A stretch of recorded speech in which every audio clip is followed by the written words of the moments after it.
সীতাকুণ্ড উপজেলার সলিমপুর ইউনিয়নের জঙ্গল সলিমপুর এলাকায় সন্ত্রাসীদের গুলিতে র্যাবের এক কর্মকর্তা নিহত হয়েছেন। নিহত মোতালেব ডিএডি পদমর্যাদায় র্যাবের পতেঙ্গা ব্যাটালিয়নে কর্মরত ছিলেন। সোমবার 19 জানুয়ারি বিকেলে জঙ্গল সলিমপুর এলাকায় এই ঘটনা ঘটে।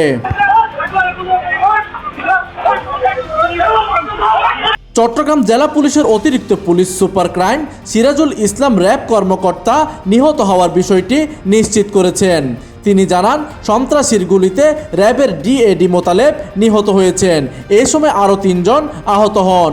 তারা হাসপাতালে চিকিৎসাধীন অবস্থায় রয়েছে। তথ্য সূত্রে জানা যায়, সোমবার বিকেলে চট্টগ্রাম র্যাবের পতেঙ্গা ব্যাটালিয়নের একটি দল জঙ্গল সলিমপুর এলাকায় অভিযানে যায়।